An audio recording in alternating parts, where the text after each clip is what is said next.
안녕하십니까. 2002년도 사과 농사를 지으면서 좀 부족했던 것이 어떤 것이 있는지 한번 생각을 해봤습니다. 금년도에는 저희 그 사과가 이제 착색이 색깔이 이제 잘 안 났어요. 그래서 살펴보니까 나름대로 전정하실 때 햇볕이 직사광선이 들어갈 수 있도록 이렇게 전정을 가지를 측실 좀 너무 많이 남겨 놔뒀던 것이 문제고, 물론 기후적인 문제가 될 수 있습니다. 두 번째는 우리가 비료를 줄 때 완효성을 주면 안 됩니다. 속해성 비료 줘야 됩니다.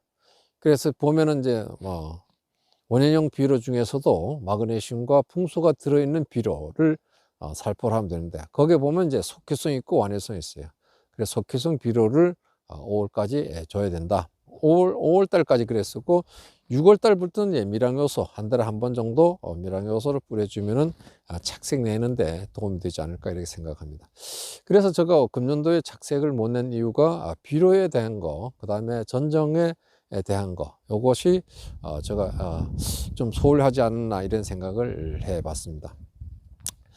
그 다음에 이제 착색이 이제 안 나게, 착색 때도 또한 그 살포를 하지 않았습니다. 착색 때는 우리가 좋은 착색제를 선택해서 맛이 나면서 익어가는 그런 착색제를 써야 돼요. 그래서 순수하게 우리가 호르몬제가 아닌 그런 그 착색제를 선택해서 익었을 때 이제 판매가 돼야 되고, 또 그런 착색제를 쓰더라도 우리가 호르몬이 들어있지 않는 착색제를 사용해야 된다는 것을 말씀드리겠습니다.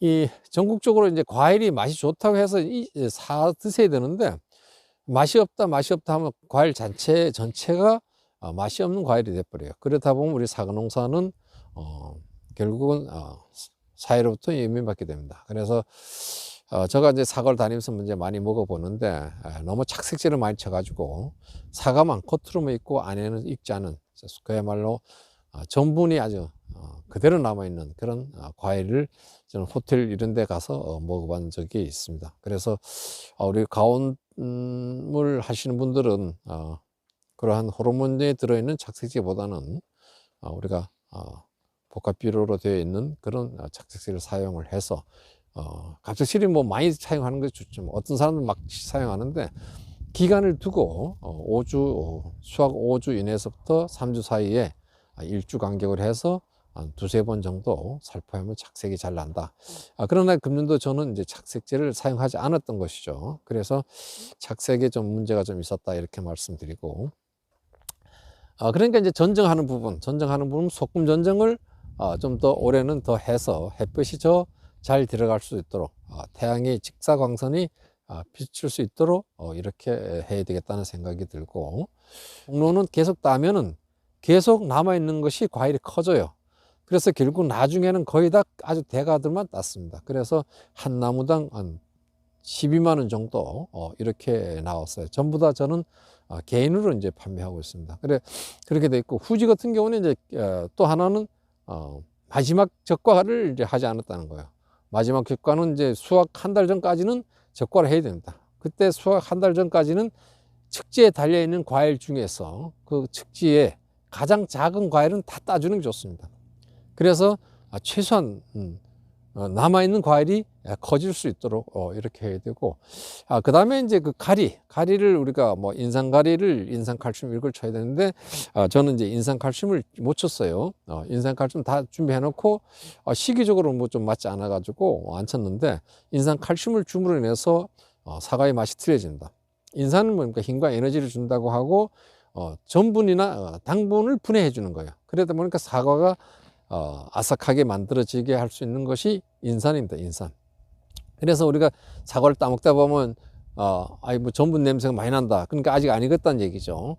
이런 거 당분이 잘 이제 분해를 촉진시켜 주는 것이 인산입니다. 인산. 그래서 인산 칼슘, 또 단단하게 해주는 것이 칼슘이죠. 칼슘은 열과를 방지하고 고도병을 예방합니다. 그렇기 때문에 칼슘도 역시 수확 시기 40일 전서부터 칼슘을 3-4번 일주일 간격으로 치는 것이 좋습니다.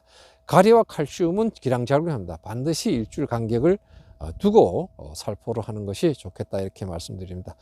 안도에도 사과를 제가 이제 재배하는 그런 방향대로 매월 이제 유튜브를 찍으려 합니다. 유튜브 하나 찍으면서 한두 개 정도 보시는 분이 전달될 수 있으면 하는 그런 생각으로 찍습니다. 구체적으로 좀 많이 만들고 시간을 하다 보면은 시간 너무 많이 걸려요. 그러니까 오늘 또 이제 이렇게 찍는 것은 이 중에서도 몇 개만 구독자분들께서 이해가 되면 됩니다. 상반기에는 이제 질소, 인산, 가리, 마그네슘, 풍소를 주고, 하반기에는 황산가리, 인산가리, 칼슘 종류, 이런 그 사과를 있게 하는 그런 그 비료들만 주면 됩니다. 그러니까 후반기에 비대기 때 마그네슘 주고 이렇게 하면은 질소질이, 질산칼슘 뭐 이런 거 줘도 안 돼요. 질산칼슘 이런 것은 그 초에 주는 거죠. 초에 주는 것이고.